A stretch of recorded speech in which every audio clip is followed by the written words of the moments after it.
Señor, ¿puedo tocar el piano por un plato de comida?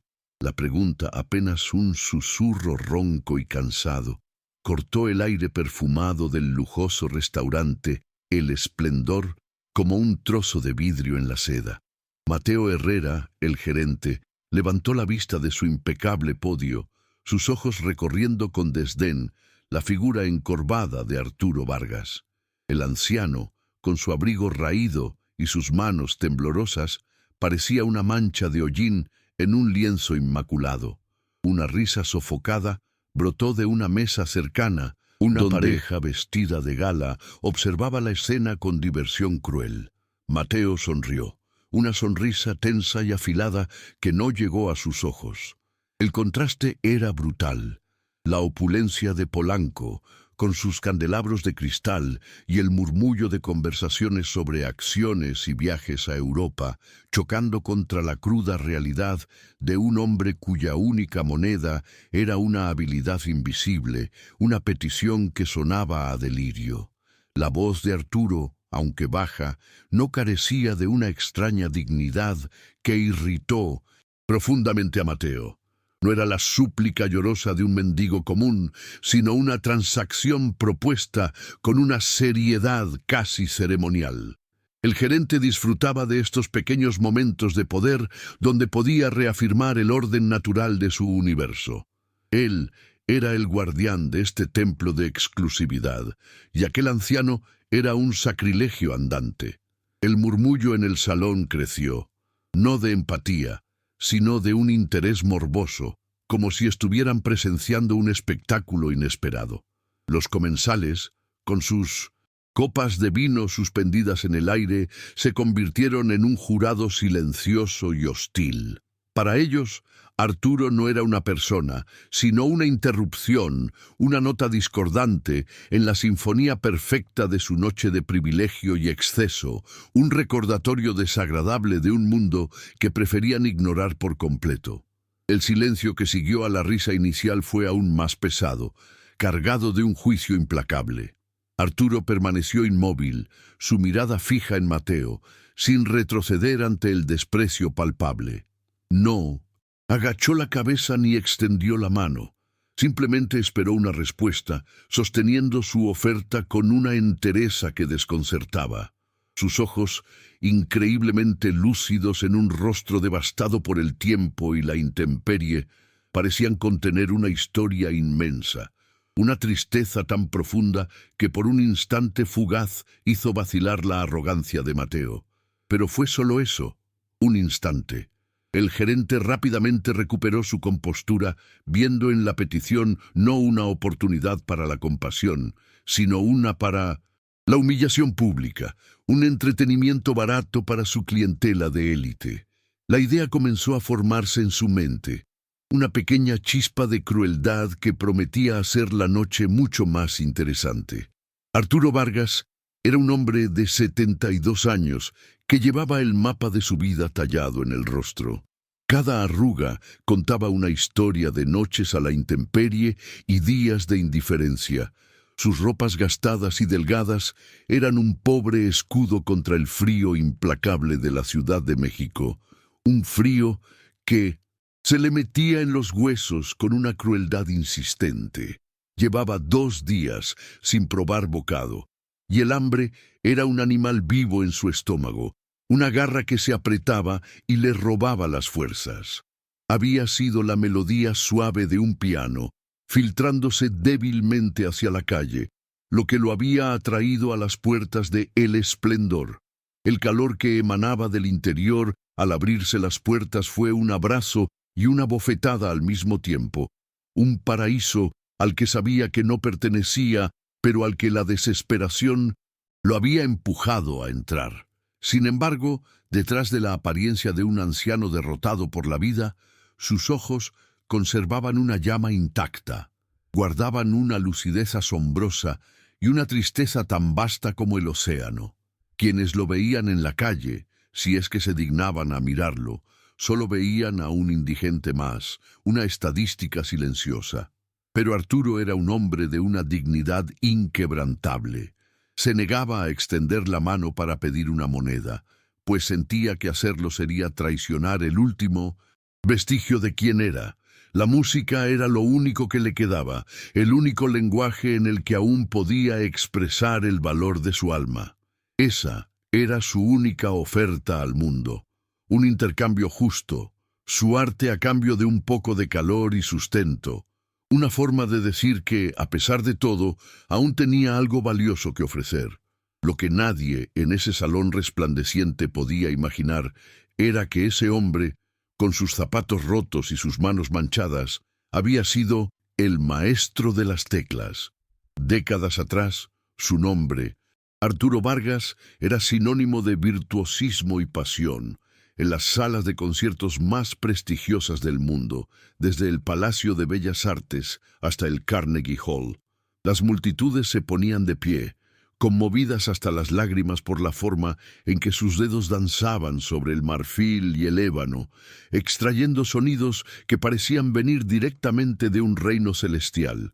Recordaba el peso del frac con el que se vestía, el calor de los reflectores sobre su rostro y el rugido ensordecedor de los aplausos que lo envolvían como una marea cálida. Era un mundo de belleza y reconocimiento que ahora parecía tan lejano como una estrella extinta. Todo se había derrumbado hace más de 30 años. Una noche, mientras regresaba de una gira triunfal por Europa, un accidente automovilístico le arrebató a su esposa y a su hija de un solo golpe. El mundo de la música, que antes era su refugio y su alegría, se convirtió en un recordatorio constante de su pérdida. Cada nota le recordaba una risa, cada melodía una caricia, cada aplauso un eco vacío en la inmensidad de su soledad. El piano se volvió un instrumento de tortura. Incapaz de soportar el dolor, Arturo simplemente desapareció. Abandonó los escenarios, las entrevistas, la fama y se sumergió en un anonimato autoimpuesto, buscando en las sombras de la ciudad un lugar donde su corazón roto pudiera dejar de latir tan fuerte. Se convirtió en un fantasma, una leyenda olvidada cuyo rastro se perdió en el tiempo. Ahora se encontraba en el corazón de Polanco, un barrio que era la antítesis de su existencia. El Esplendor era el epicentro de ese universo de lujo. Sus paredes estaban adornadas con arte moderno y sus mesas cubiertas con manteles de lino blanco impecable. La luz de los candelabros se reflejaba en copas de cristal cortado y en las joyas que adornaban los cuellos y muñecas de los comensales. El aire estaba impregnado de una mezcla de perfumes caros y los aromas de platillos que Arturo ya no recordaba cómo sabían. Era un mundo construido sobre la base de la apariencia, un ecosistema cerrado donde el valor de una persona se medía por la marca de su reloj o el año de su vino, un lugar donde la autenticidad era una mercancía y la vulnerabilidad un pecado imperdonable. Los clientes del restaurante eran un reflejo perfecto del entorno. Hombres con trajes a la medida hablaban de negocios millonarios con una displicencia estudiada, mientras mujeres de una belleza escultural sonreían con los labios pero no con los ojos. Sus conversaciones eran un murmullo superficial, un intercambio de banalidades que apenas ocultaba la competencia y el juicio constantes. Cuando Arturo entró, esas miradas se posaron en él, no con curiosidad humana, sino con el mismo desinterés con el que se observa un insecto que se ha colado en una habitación esterilizada.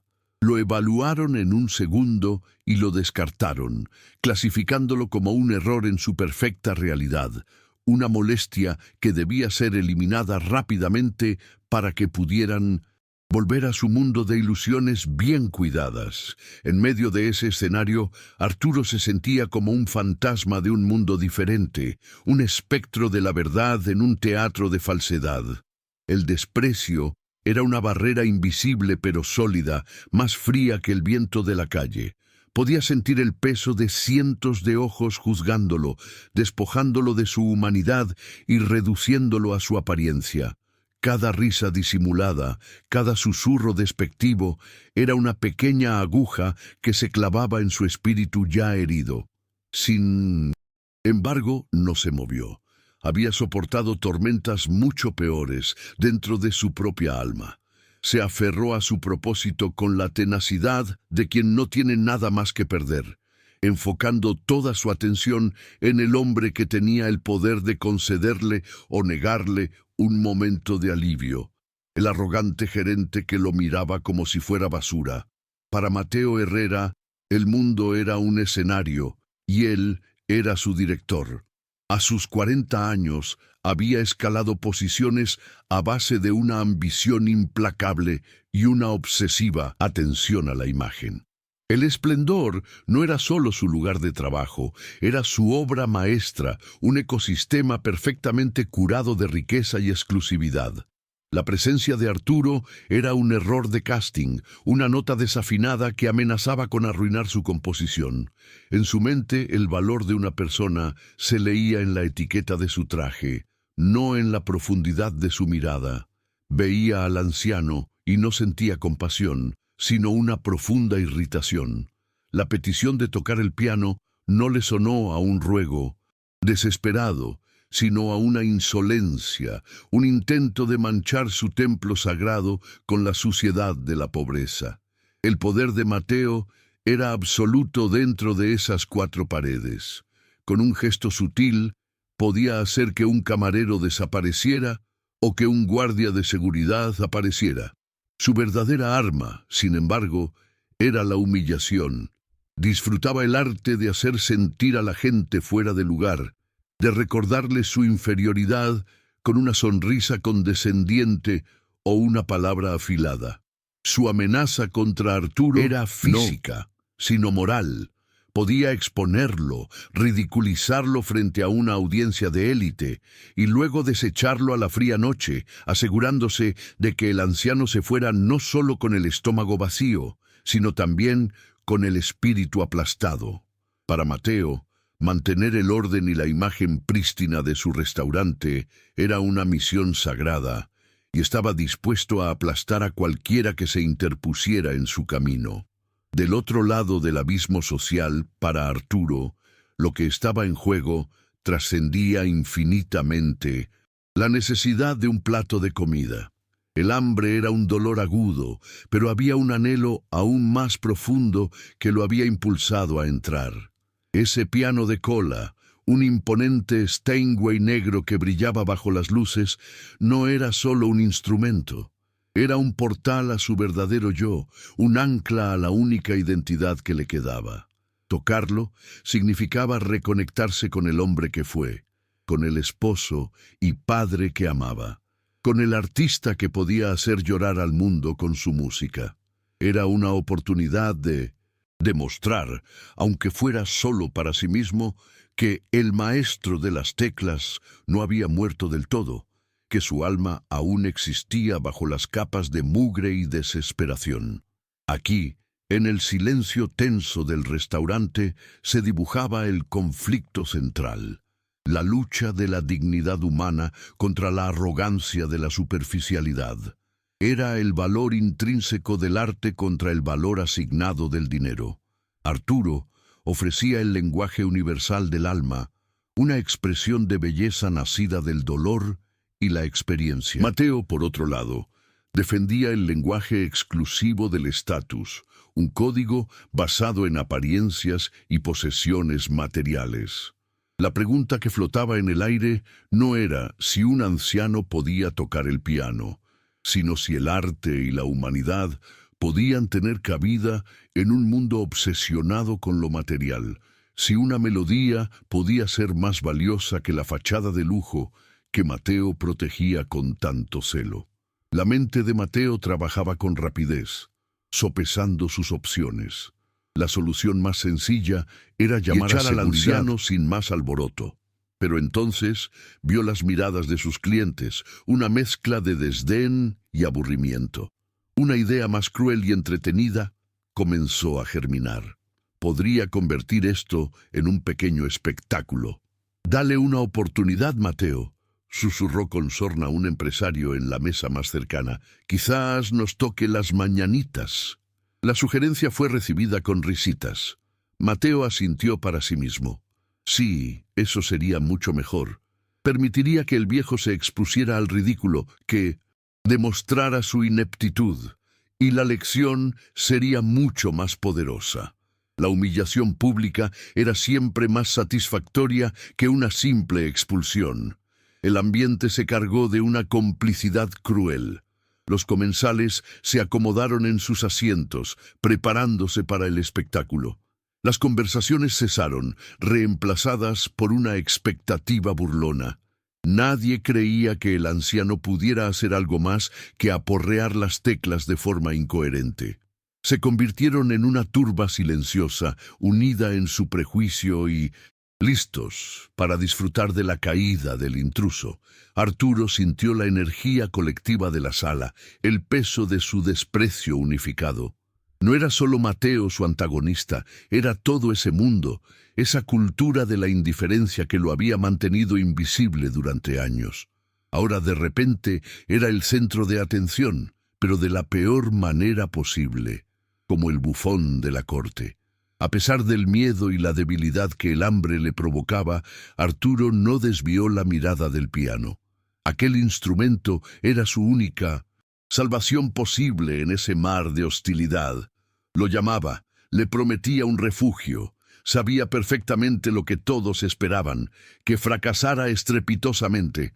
Comprendía las reglas de aquel mundo, aunque no participara en él. Su apariencia era su sentencia a ojos de ellos, pero dentro de sí una pequeña chispa de desafío comenzó a arder. No tocaría por ellos, ni siquiera por la comida. Tocaría por su esposa, por su hija, por el hombre que había sido. Tocaría para recordar que, bajo los harapos, su espíritu seguía intacto, y su arte era real. Así, la batalla quedó planteada. Por un lado, Mateo y su mundo de apariencias, armados con el poder del dinero y el desprecio social.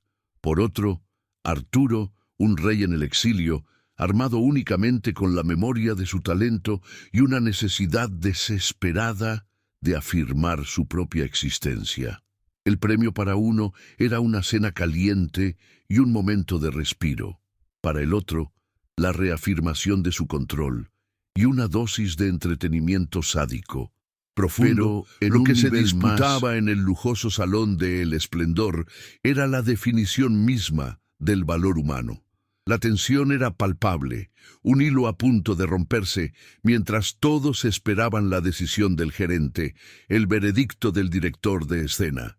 Mateo saboreó el momento, dejando que el silencio se estirara hasta casi romperse. Paseó su mirada por los rostros expectantes de sus clientes y finalmente la posó sobre Arturo, inflando el pecho con aire de superioridad. Su voz resonó en el salón, con una claridad cruel y teatral. «Está bien», concedió, como un emperador otorgando un capricho a un esclavo.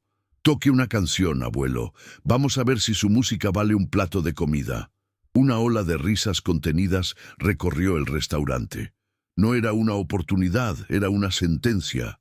Mateo se cruzó de brazos, una sonrisa de suficiencia dibujada en su rostro. El escenario para la humillación estaba perfectamente montado, y él era el maestro de ceremonias.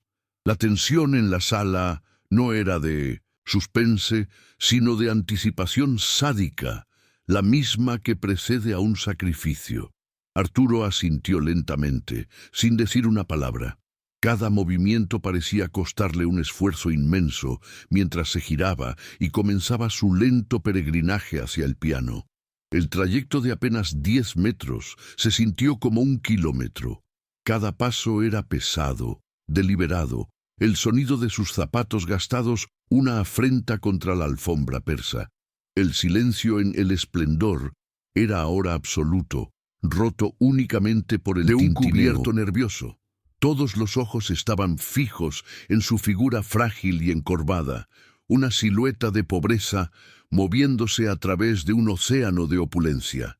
Era la caminata de un condenado hacia el patíbulo, y cada comensal era un espectador ansioso de la ejecución.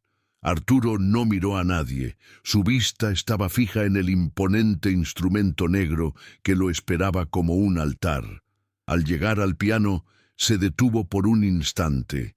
La madera lacada brillaba con un lustre perfecto, un reflejo distorsionado de su rostro cansado apareció en la superficie.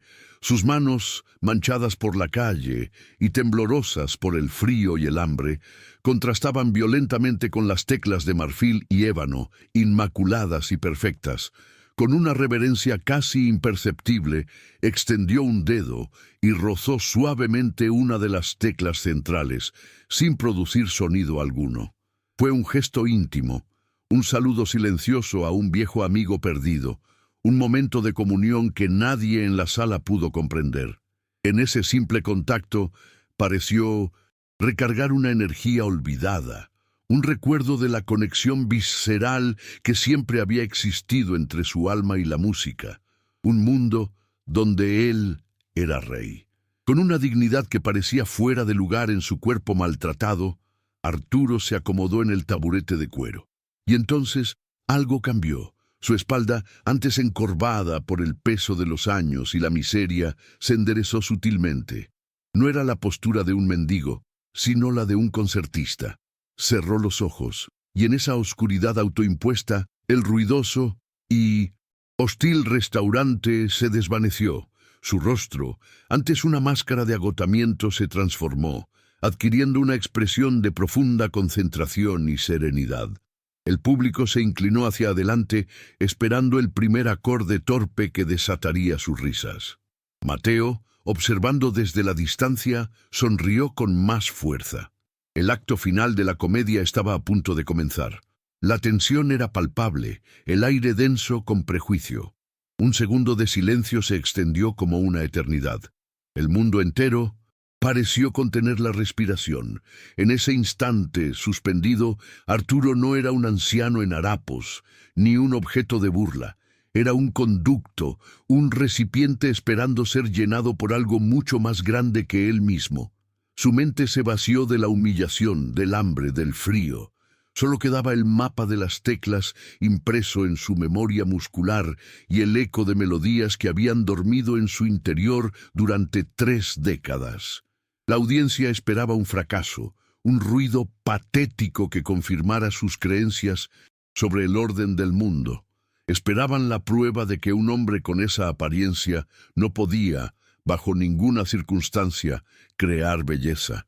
Estaban a punto de recibir la sorpresa de sus vidas. En una de las mesas más discretas, un hombre de sienes plateadas y ojos cansados observaba con una mezcla de irritación y resignación. Era Alejandro Quintana, un legendario crítico musical ya retirado, cuya reseña podía consagrar o destruir una carrera. Había acudido a El Esplendor por insistencia de su esposa, buscando una cena tranquila, y ahora se veía atrapado en este espectáculo de mal gusto. «¿Qué necesidad de permitir esto, por Dios?», le susurró a su mujer, moviendo la cabeza con desaprobación. Para él, el piano era un instrumento sagrado, y ver a aquel hombre a punto de profanarlo le producía una ofensa casi personal. Se preparó para lo peor, ajustándose las gafas con un gesto de fastidio y esperando que el suplicio terminara pronto. Para avivar aún más el fuego de la humillación, Mateo se acercó a la mesa del empresario que le había dado la idea y comentó en un susurro lo suficientemente alto como para ser oído por varios: «Esperemos que no nos desafine el Steinway. Cuesta más que su vida entera». Las risas que siguieron a su comentario fueron como pequeños latigazos en la espalda de Arturo, pero el anciano no pareció oírlas. Su concentración era total, una fortaleza impenetrable que había construido a su alrededor. Estaba en otro lugar, en otro tiempo, lejos del desprecio, la arrogancia de aquella gente. El peso de sus miradas ya no le importaba. Solo existían él y las 88 teclas que se extendían ante él como una promesa de redención. Dentro de su mente, Arturo no veía las caras burlonas ni el lujo insultante. Veía el rostro de su hija, Sofía, sentada a su lado en un piano similar, sus pequeñas manos intentando imitar las suyas. Recordó su risa, el sonido más perfecto que jamás había escuchado, una melodía que ninguna orquesta podría replicar. Recordó a su esposa Elena, escuchándolo practicar desde el umbral de la puerta con una mirada llena de amor y admiración. Fue por ellas, por esos fantasmas sagrados, que sus dedos finalmente descendieron. No lo hizo por la comida, ni para probarle nada a nadie en esa sala. Lo hizo para traerlas de vuelta, aunque fuera por el espacio efímero de una canción, para construirles un monumento de sonido en medio del silencio. Y entonces sonó la primera nota. No fue un golpe torpe ni un acorde disonante. Fue un sonido delicado, casi tímido, pero de una claridad cristalina que flotó en el aire y silenció las últimas sonrisas. Le siguió otra, y luego una cascada de arpegios que surgieron de la nada, complejos y melancólicos. No era una canción popular ni una melodía sencilla para principiantes. Eran los inconfundibles acordes iniciales de Asturias, de Isaac Albéniz, una pieza de una dificultad técnica endiablada, conocida por su dramatismo y su profunda pasión. La pieza comenzaba con un susurro, una tensión contenida como una tormenta que se gesta en la distancia, una promesa de la furia que estaba por desatarse. La reacción fue instantánea. Las risas se ahogaron en las gargantas. Las conversaciones se detuvieron abruptamente. Un camarero que caminaba con una bandeja llena se quedó paralizado a medio paso, con miedo de hacer el más mínimo ruido. Los rostros de los comensales pasaron de la burla a una confusión absoluta. ¿Qué estaba pasando? Aquello no era lo que esperaban. La música era demasiado buena, demasiado compleja. No encajaba con la imagen del anciano andrajoso que tenían delante. La sonrisa de Mateo se congeló en su rostro. Sus ojos se abrieron con una incredulidad que rápidamente comenzó a transformarse en una incómoda inquietud. El control de la situación se le estaba escapando de las manos de una forma que no podía comprender. A medida que la pieza avanzaba, la timidez inicial de Arturo desapareció por completo. Sus manos, que antes temblaban de debilidad, ahora volaban sobre el teclado con una precisión y una velocidad asombrosas. Ya no eran las manos de un anciano, sino las de un maestro en pleno dominio de su arte. Cada nota era perfecta, cada matiz ejecutado con una emoción que calaba hasta los huesos. El piano, que había sido un mero objeto de decoración de lujo, cobró vida bajo sus dedos. Ya no era un instrumento, era una extensión de su propio ser, un vehículo para los 30 años de dolor, soledad y anhelo que había guardado en su alma. A la pía. Música llenó cada rincón del restaurante, una fuerza arrolladora que exigía atención. En su mesa, el crítico musical, Alejandro Quintana, se quedó sin aliento. Dejó caer su servilleta sobre el plato, sus ojos fijos en las manos del pianista. Su ceño, antes fruncido por el fastidio, ahora lo estaba por una concentración febril. Reconocía la pieza, por supuesto, pero era la interpretación lo que lo dejó helado. Esa forma de atacar las notas graves, esa delicadeza en los pasajes más rápidos, ese fraseo tan particular y lleno de un dolor contenido. Solo lo había escuchado así una vez, hacía más de 30 años. Se inclinó hacia adelante, el corazón latiéndole con fuerza en el pecho. Le puso una mano en el brazo a su esposa, sin apartar la vista del anciano. «No es posible», susurró, su voz apenas audible. «Ese estilo, ese toque». La música se transformó en un torrente. Los dedos de Arturo, ahora un borrón sobre las teclas, desataron toda la furia y la melancolía de la pieza. Asturias dejó de ser una composición de Albéniz para convertirse en la autobiografía de Arturo Vargas. Cada acorde poderoso era un golpe del destino, Cada pasaje rápido y frenético era un recuerdo de la felicidad perdida, y cada melodía melancólica era una lágrima por su esposa y su hija. El piano de cola rugía y sollozaba bajo su dominio, una bestia magnífica y dócil a su voluntad. El restaurante entero se convirtió en la caja de resonancia de su dolor. La música era tan intensa, tan cargada, de una vida de sufrimiento y amor, que se sentía como una fuerza física, una ola que rompía contra todos los presentes, demoliendo sus defensas de cinismo y superficialidad. El cambio en la audiencia fue total y absoluto. Las expresiones de burla se habían disuelto, reemplazadas por una estupefacción reverente. Una mujer en una mesa cercana se secaba discretamente una lágrima con su servilleta de lino. Un hombre de negocios, que minutos antes se reía a carcajadas, ahora miraba fijamente al pianista, su boca ligeramente abierta, completamente absorto. Las copas de vino permanecían intactas, la comida se enfriaba en los platos. Nadie se atrevía a moverse ni a susurrar. Estaban presenciando algo puro y verdadero, un milagro artístico que había surgido del lugar más inesperado. En ese momento, las ropas gastadas de Arturo se volvieron invisibles. Solo existía el alma del hombre, desnuda y resplandeciente a través de la música que creaba. El rostro de Mateo Herrera era un poema de horror. La sangre había desaparecido de su cara, dejándole una palidez cerosa. Su sonrisa arrogante se había desvanecido, reemplazada por una máscara de incredulidad y pánico. El control absoluto que tanto valoraba se había hecho añicos en 1000 pedazos.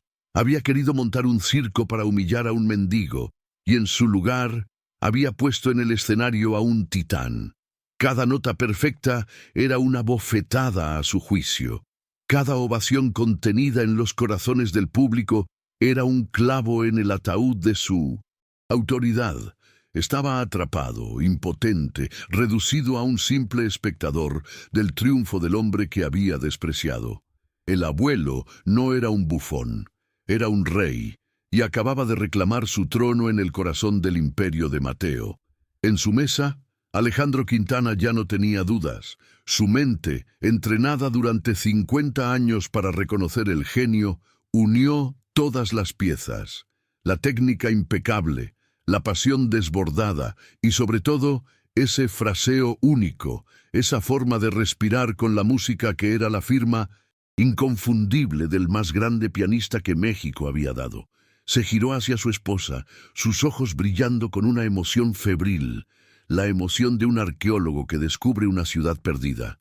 «No puede ser», repitió, esta vez no como una pregunta, sino como una afirmación maravillada. «Ese estilo es Arturo Vargas. Te juro por mi vida que es él». Su esposa lo miró, incrédula, y luego observó al anciano en el piano, y la verdad de la afirmación la golpeó con la fuerza de una revelación. Con un último acorde atronador que pareció sacudir los cimientos del edificio, la pieza llegó a su fin. Arturo mantuvo sus dedos sobre las teclas, dejando que la vibración final se extinguiera lentamente en el aire, hasta que solo quedó el silencio. Pero era un silencio diferente al de antes. No estaba cargado de desprecio, sino de una magia palpable, de una emoción colectiva tan densa que se podía sentir en la piel. Era el silencio sagrado que sigue a una experiencia trascendente. El silencio de las catedrales, el silencio del alma cuando es tocada por la belleza. Durante varios segundos nadie se movió, nadie respiró. El hechizo era demasiado poderoso para ser roto. El tiempo mismo parecía haberse detenido en honor al arte. Lentamente, como si despertara de un trance de 30 años, Arturo abrió los ojos. Una única lágrima, largamente contenida, se deslizó por su mejilla y cayó sobre las teclas de marfil. Su mirada no se enfocó en el público ni en el lujo que lo rodeaba. Miraba más a un punto en la distancia que solo él podía ver, donde los fantasmas de su amor lo esperaban. En su rostro no había triunfo, solo una inmensa y catártica liberación. Estaba exhausto, vaciado, como si hubiera entregado cada gramo de su ser en esa interpretación. Pero por primera vez en décadas, una tenue luz de paz se había encendido en el fondo de sus ojos tristes. Había hablado en su verdadero idioma, y su alma había sido escuchada. El silencio fue roto no por un aplauso, sino por una explosión. Fue un sonido atronador, unánime, que estalló desde cada rincón del restaurante. Todos, sin excepción, se pusieron de pie. No era una ovación cortés, era un rugido de admiración, de gratitud, de disculpa. Hombres y mujeres que minutos antes lo habían mirado con desdén, ahora aplaudían con fervor. Algunos gritando «¡Bravo!» con lágrimas en los ojos. Era la rendición incondicional del cinismo ante el genio, el reconocimiento de que habían juzgado a un hombre por su cubierta y habían estado a punto de perderse la magnificencia de su contenido. La justicia emocional comenzaba a manifestarse, no impuesta por nadie, sino surgida espontáneamente de los corazones conmovidos. Mientras la ovación continuaba, Alejandro Quintana hizo algo que nadie esperaba. Dejó de aplaudir y con una determinación solemne en su rostro, comenzó a caminar hacia el piano. Su movimiento fue decidido, cortando a través de la multitud de mesas como un barco, abriéndose paso en el mar. Los aplausos disminuyeron un poco mientras la gente se daba cuenta de lo que estaba sucediendo. Su curiosidad superando su entusiasmo. Un hombre de su estatura y reputación no se acercaba a un músico de esa manera, a menos que fuera de suma importancia. El equilibrio de poder en la sala se había invertido de forma tan completa y dramática que ahora era la élite, en la persona del crítico más respetado, la que buscaba una audiencia con el hombre de la calle. Alejandro Quintana llegó hasta el borde del piano. La ovación se había extinguido por completo, dejando paso a un silencio aún más intenso que el anterior, un silencio de pura expectación. El crítico no se paró frente a Arturo como un superior, sino como un devoto ante un altar. Inclinó ligeramente la cabeza, un gesto de respeto que dejó a todos atónitos. Durante un largo momento, los dos hombres se miraron. El anciano crítico, representante del mundo que había juzgado y celebrado a Arturo, y el maestro perdido, el fantasma que había vuelto de Doensen, un exilio autoimpuesto. En esa mirada silenciosa se cruzaron décadas de historia musical, de triunfo y de tragedia. La autoridad en la sala ya no residía en el gerente con su traje impecable, sino en la conexión reverencial entre aquellos dos hombres. Con una voz que luchaba por mantenerse firme, pero que estaba cargada de una emoción profunda, Alejandro habló. Sus palabras resonaron en cada rincón del salón. «Perdone el atrevimiento, señor», comenzó, su tono formal y respetuoso, contrastando con la burla que Arturo había soportado minutos antes. «He escuchado a todos los grandes pianistas de mi tiempo, pero esa interpretación, esa alma, esa forma de arrancar la verdad de cada nota, solo la he conocido en un hombre». Hizo una pausa, y la sala entera contuvo la respiración. «¿Es usted el maestro Arturo Vargas?» La pregunta no fue una simple interrogación, fue un ruego, la esperanza de confirmar un milagro. El nombre de la leyenda, pronunciado en voz alta, flotó en el aire como un fantasma invocado. Arturo levantó la vista hacia el rostro de Alejandro. En los ojos del crítico no vio juicio ni lástima, solo un profundo y abrumador reconocimiento. Vio a un hombre que no lo miraba a él, el indigente, sino que escuchaba la música que aún resonaba en el aire, la música que era su verdadera esencia. Durante 30 años había sido invisible, un espectro anónimo. Ahora alguien lo veía de nuevo. No pronunció una sola palabra, las explicaciones no eran necesarias. La música ya lo había contado todo. Lentamente, con la dignidad de un rey depuesto que recupera su corona, Arturo asintió una sola vez. Fue un gesto mínimo, casi imperceptible, pero tuvo el peso de una confesión que sacudió al mundo. Una segunda lágrima silenciosa se unió a la primera en su viaje por el mapa de su rostro. Un jadeo colectivo recorrió el esplendor. La confirmación, silenciosa pero inequívoca, se esparció como una onda expansiva. Arturo Vargas. Comenzaron a susurrar de mesa en... Los más jóvenes no entendían, pero los comensales de más edad se quedaron helados. Recordaban el nombre, la leyenda del pianista prodigio que había desaparecido en la cima de su carrera. El hombre al que habían despreciado, al que habían tratado como a un animal de circo para su diversión, era un tesoro nacional, una gloria olvidada de la música clásica. La vergüenza cayó sobre ellos como un manto helado. Sus miradas pasaron de la admiración por la música a la más profunda mortificación. Se sintieron pequeños, crueles y estúpidos. Habían juzgado el libro más raro y valioso por su cubierta rota y polvorienta. En el centro de la sala, Mateo Herrera se quedó sin aire. La revelación no fue solo una sorpresa, fue un golpe mortal a su ego y a su carrera. El sudor frío le perlaba la frente, el mundo se le vino abajo. Había humillado públicamente a Arturo Vargas. La historia correría como la pólvora por toda la ciudad. Su restaurante, su templo de la exclusividad, quedaría marcado para siempre como el lugar donde un genio tuvo que rogar por comida y fue tratado como un payaso. Se vio a sí mismo despedido. Su nombre una mancha en el círculo social que tanto se había esforzado por conquistar. El pánico lo paralizó. Intentó dar un paso hacia el piano, balbucear una disculpa, pero sus piernas no respondieron. Era un fraude expuesto ante todos. Fue entonces cuando un hombre mayor, de cabello cano y vestido con una elegancia discreta pero innegable, se levantó de una mesa en la esquina.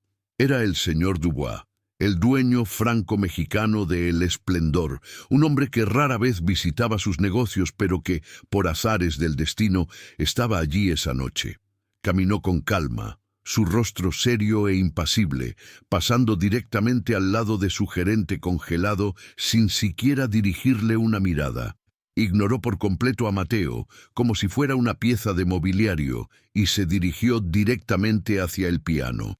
Su silencio y su indiferencia hacia su empleado fueron una condena más, devastadora que cualquier grito o despido público. En ese instante, Mateo dejó de existir. El confronto ya no era con Arturo, era con la verdad que él representaba. Mateo, desesperado, finalmente encontró su voz. «Maestro Vargas», tartamudeó, su voz apenas un hilo patético. Yo no tenía idea. Por favor, discúlpeme». Sus palabras sonaron huecas, una súplica cobarde por salvar su propio pellejo. Pero nadie le prestó atención. El señor Dubois había llegado junto a Alejandro, y ambos hombres flanqueaban a Arturo, creando una barrera de respeto a su alrededor. Miraron a Mateo con un desprecio helado, una mirada que lo despojó de su último gramo de autoridad. El hombre que se creía el rey del castillo había sido reducido a un cortesano insignificante y despreciable, expulsado del círculo de poder por su propia y monumental estupidez. El señor Dubois se paró frente a Arturo. Su expresión era de una sinceridad y un pesar profundos. Puso una mano gentil sobre el hombro del «Maestro Vargas», dijo con una voz clara y resonante, asegurándose de que todos en el salón escucharan. «Es un honor incalculable y una sorpresa que me deja sin palabras tenerlo en mi casa. La humillación que ha sufrido aquí esta noche es una mancha en el nombre de mi restaurante, y le pido desde el fondo de mi corazón mis más sinceras disculpas». Luego se giró hacia el personal, que observaba paralizado. «Preparen inmediatamente la mesa presidencial. El maestro es nuestro invitado». De honor esta noche y todas las noches que él desee, y que nadie vuelva a tratar a un ser humano con la falta de decencia que he presenciado hoy. Ignorando por completo la figura temblorosa de Mateo, el dueño continuó, su mirada fija en Arturo. «Maestro, la vida le ha jugado una mala pasada, pero el destino lo ha traído a mi puerta, y el arte como el suyo no merece ser silenciado». Hizo un gesto hacia el piano. «Este instrumento, esta casa, lo ha extrañado durante 30 años. Le ofrezco un contrato ahora mismo para que sea nuestro pianista residente, un salario digno, un apartamento confortable en un buen edificio y toda la ayuda que necesite para reconstruir su vida. Su único trabajo será devolverle el alma a este lugar, un alma que evidentemente habíamos perdido». La oferta era una salvación, una justicia poética que ofrecía no caridad, sino un propósito y una posición merecida. Arturo escuchó las palabras, abrumado por una marea de emociones que no había sentido en décadas. La generosidad, el respeto, la oportunidad de volver a ser quien era. Levantó la vista, y sus ojos, aún húmedos, recorrieron el rostro del señor Dubois, el de Alejandro, y los de los comensales que ahora lo miraban con una veneración casi religiosa. Una vida entera de posibilidades se abría de nuevo ante él. Pero en ese momento, una necesidad era más fuerte que todas las demás. Con la misma humildad con la que había entrado, con una voz suave que apenas era un susurro, respondió: «Señor, le agradezco infinitamente, acepto su increíble oferta». Hizo una pausa y añadió, volviendo al origen de todo: «Pero, por favor, ¿podría recibir ahora mi plato de comida?». La justicia final no fue la humillación de Mateo, quien se había escabullido discretamente en la conmoción, borrado del escenario por su propia irrelevancia. La verdadera justicia fue la imagen que siguió. Arturo Vargas fue acompañado a la mejor mesa del restaurante con vistas al piano que lo había salvado.